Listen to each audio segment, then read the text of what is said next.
Bismillahirrahmanirrahim. Assalamualaikum warahmatullahi wabarakatuh. Sampurasun. Sadayana nu hadir dinten ieu abdi ngaturkeun nuhun sareng salam silaturahmi. Sugeng puji mugia dumugi ka Gusti Nu Maha Suci, Nu Maha Agung, Nu Maha Gofur anu parantos mere rasa kanikmatan. Nikmat iman, nikmat Islam, nikmat sehat panjang yuswa. Sholawat miwah salam salamira dikucurkeun, dilungsurkeun ka junjunan alam panutan sadaya umat Rasul panutup usut utusan pamungkas Zaman Agung Muhammad sallallahu alaihi wasallam. Ka kulawargana, ka para sahabatna, ka para tabiin-tabiina, mugia urang salaku umatna kenging syafaatul usmah. Dina ieu kasempetan, abdi bade ngadugikeun hiji hal anu penting pisan pikeun urang sadaya, nyaeta silih ajenan ka babaturan atawa kasabaya. Sadaya jalma di dunia ieu ngabogaan hak pikeun diajenan. Babaturan teh mangrupa insan anu jadi bagian tina hirup urang, anu ngaratong dina kasusah sareng babagi kabagjaan dina kabungah.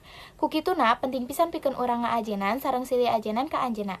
Silih ajenan teh lain ngan saukur dina omongan, tapi oge dina cara urang ngadangukeun sareng ngarti kana rasa anjeunna. Dina hubungan sobat atawa babaturan henteu aya tempatna pikeun ngahinakeun. Ku cara silih ajenan urang bakal ngawangun hubungan anu kuat, haneut sareng silih ngabantu. Hal-hal leutik sapertos henteu nyieun batur ngarasa nyeri hate eta mangrupa hal anu penting pisan. Mudah-mudahan ku ngajaga rasa ajen, urang sadaya tiasa ngawangun kahirupan sosial anu langkung harmonis sareng silih asah, silih asih, saling silih ajenan. Hadiri sadaya anu ku abdi dipika hormat, sakitu nu tiasa ku abdi dipihatur, hapunten bilih aya kalepatan. Wassalamualaikum warahmatullahi wabarakatuh.